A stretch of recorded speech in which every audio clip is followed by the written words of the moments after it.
বেশিরভাগ ক্ষেত্রেই বিচার বহির্ভূত হত্যাকাণ্ডের সাথে জড়িত আইন শৃঙ্খলা বাহিনীর সদস্যদের শাস্তি হয় না, উল্টো তাদের পুরস্কৃত করা হয় বলে মনে করেন মানবাধিকার কর্মীরা।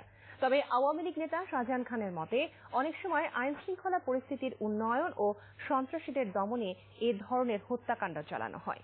বিচার বহির্ভূত হত্যাকাণ্ড নিয়ে এক ওয়েবিনারে এসব কথা বলেন বক্তারা। আরো জানাচ্ছেন মুকসিমুল আহসান। বিচার বহির্ভূত হত্যাকাণ্ডে মানবাধিকার লঙ্ঘনের ঘটনায় বেশ কয়েক বছর ধরেই আলোচনা সমালোচনায় বাংলাদেশ। মানবাধিকার সংস্থার প্রতিবেদন অনুযায়ী গত ৩ বছরে ক্রসফায়ার, পুলিশি হেফাজত সহ বিচার বহির্ভূত হত্যাকাণ্ডে ৬৭৭ জনের মৃত্যু হয়েছে। এমন প্রেক্ষাপটে বিচার বহির্ভূত হত্যাকাণ্ড, বেহাল গণতন্ত্র, প্রশ্নবিদ্ধ আইনের শাসন শিরোনামে অনলাইন প্ল্যাটফর্ম জুমে ওয়েবিনারের আয়োজন করে সেন্টার ফর গভর্নেন্স স্টাডিজ। আলোচনায় অংশ নিয়ে মানবাধিকার কর্মীরা বলেন, মানবাধিকার লঙ্ঘনের অভিযোগে আইন শৃঙ্খলা রক্ষাকারী বাহিনীর শীর্ষ সাবেক এবং বর্তমান কয়েকজন কর্মকর্তার ওপর মার্কিন যুক্তরাষ্ট্রের নিষেধাজ্ঞার পর বিচার বহির্ভূত হত্যাকাণ্ড অনেকটাই কমে এসেছে। সেই সাথে তাদের অভিযোগ, বেশিরভাগ ক্ষেত্রেই বিচার বহির্ভূত হত্যাকাণ্ডের সাথে জড়িতদের শাস্তি হয় না।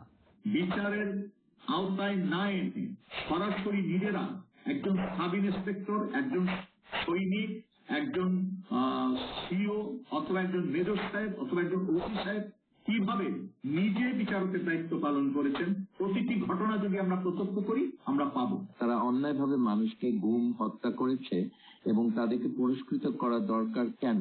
এটা একটু লজিকটা একটু চিন্তা করেন। তারা নিশ্চয়ই এমন কাজ করেছে যেটা স্ট্যান্ডার্ড তাদের ওয়ার্ক এর বাইরে। তারা সরকারের কোনো বিশেষ কোনো অনুরোধে কোনো একটা কাজ করেছে যেটা ইলিগাল কাজ, কিন্তু তারা সেই কাজটা করেছে, সেই জন্য তাদেরকে পুরস্কৃত করা হয়েছে। তবে ক্ষমতাসীন আওয়ামী লীগের প্রেসিডিয়াম সদস্য শাহজাহান খান বলেন, অনেক সময় সন্ত্রাসীদের দমন করতে এ ধরনের হত্যাকাণ্ডের ঘটনা ঘটছে, যাতে সমর্থন আছে সাধারণ জনগণেরও। সন্ত্রাসীদের দমন করার জন্য কিন্তু অনেক সময় এই পুলিশ, র্যাব এদেরকে ব্যবহার করা হচ্ছে সন্ত্রাসীর তাণ্ডবকে দমন করবে। ওয়েবিনারের আলোচনায় অংশ নিয়ে বক্তারা বলেন, রাজনৈতিক সংস্কৃতিতে কর্তৃত্ববাদী মানসিকতার কারণেই এ ধরনের হত্যাকাণ্ড ঘটছে, যার দায় শুধু আইন শৃঙ্খলা রক্ষাকারী বাহিনীর নয়, সরকারের নীতি নির্ধারকদেরও। Muksimul Ahsan, NTV news, Dhaka.